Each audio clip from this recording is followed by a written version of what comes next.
September 11th. But if I may, Congressman, why is it that we have not heard in public from a single person who was on the ground in a congressional hearing? Well, the Republicans control the House. We've had investigations. Nordstrom came forward. We've had other witnesses. You've had hearings here prior to the recent elections. The House, you could ask Mr. Chaffetz why they haven't brought up people if you want to know that. We don't have the ability to hold a hearing. The Democrats have been completely kept out of this whole process. This has been a one-sided investigation, if you want to call it that. There's been no sharing of information in a significant way with the Democratic staff members who usually conduct this type of investigations. I think it's disgraceful, to be honest with you. Okay, let's get to this question because this has been one of the charges that there have been threats, intimidation, and threats of retaliation. So let's discuss that. This week, a lawyer for one of the witnesses said that the State Department has threatened officials who wanted to testify. State responded and said they don't know of anybody who has requested to testify. Let's watch that exchange. I'm not talking generally. I am talking specifically about Benghazi. That people have been threatened, and not just the State Department. That people have been threatened at the CIA. We repeatedly have this person saying that they had a whistleblower who's been held back from telling their story, and we're not aware of this individual or anyone who's asking to tell their story.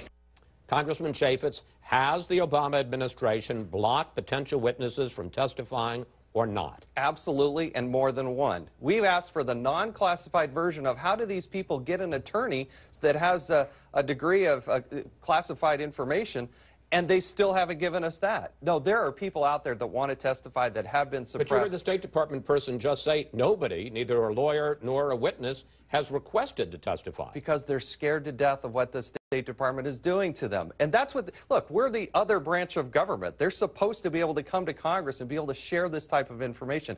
That has not happened because the administration is suppressed. We have a person who was injured 8 months ago who's still in the hospital. They changed his name on the medical records. This is a story of the State Department doing things that haven't been done in any other case. Are you saying, and again I want to bring in Congressman Lynch, tell me, a direct threat, a direct act of intimidation against a potential witness? Yes, and I think we'll probably... Well, tell me what. Well, completely false. Well, completely false.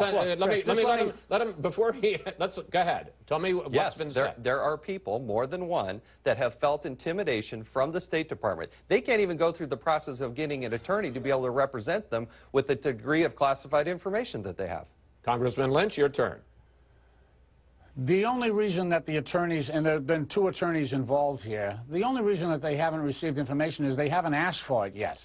They haven't asked for it. There has not been a request for documents from these attorneys to the State Department. The State Department is more than willing to cooperate, but they haven't asked for this.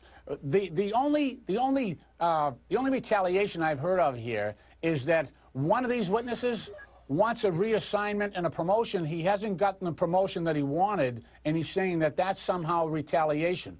So, you know, it hasn't got it yet.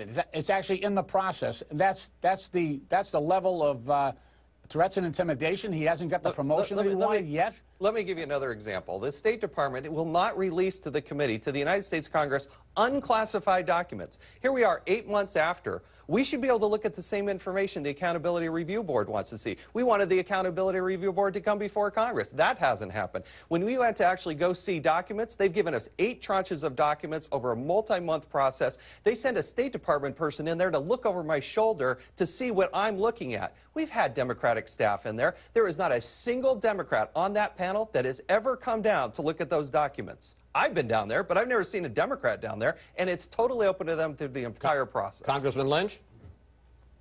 Sure. Every time I'm given those type of documents, I have somebody from State Department over my shoulder as well, or other agencies. That's not right. That's not surprising. An unclassified document, that is absolutely not right. Go ahead, Congressman Lynch. Look, I find it incredible. Look at this whole situation. We're talking about, including my colleague, Mr. Chaffetz, when Secretary Clinton and the State Department asked for additional funding for embassy security, they all voted no. They all voted no. No. They all voted no. Wait. We're getting a little bit off the track. You've already admitted to this on CNN. I understand that there's an issue about security.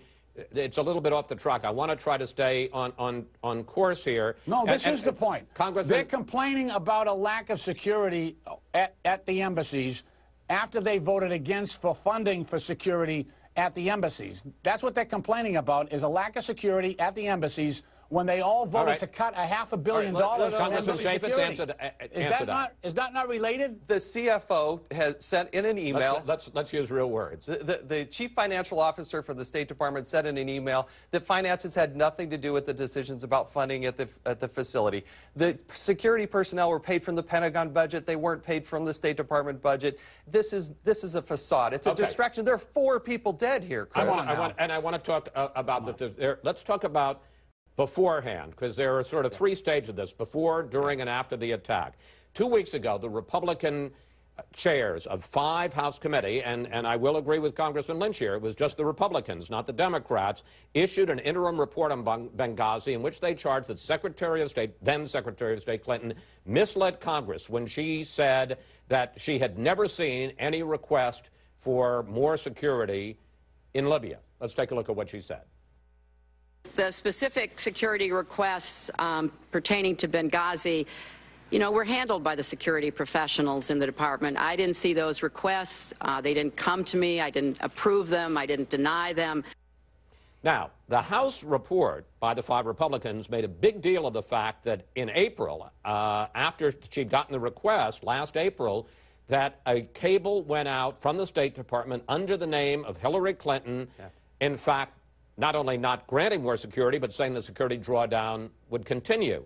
Congressman Chaffetz, it turns out that every cable that goes from the State Department has Hillary Clinton's name. Hundreds of thousands of cables, millions of cables. The Washington Post looked into this and called the allegation by the House Republican chairman a whopper. Well, I would hope that Steve Lynch would join me in calling for the release of this document. It's an unclassified document. My understanding is that Hillary Clinton's name is on that line. No, hold on here. Hillary Clinton claims to take full responsibility for this, and yet at the same time pleads ignorance. 4 months. No, but there are utterly routine documents that go out from Chris, can I get in here at some point? Yeah, sure. Can I get in there at some point? Look, could I please? Look, these are the same allegations. These are Jason Chaffetz and the Republican chair's allegations that she signed off on a reduction in force at Benghazi. It got 4 Pinocchios. 4 Pinocchios from the Washington Post. That's hard to do even in Washington. I mean, people say that Washington is the place where shame goes to die. And this is an exact instance of that. Okay, Congressman, right. we lost some good people to use your in expression, Benghazi, may I get a word in here, please? Congressman, let me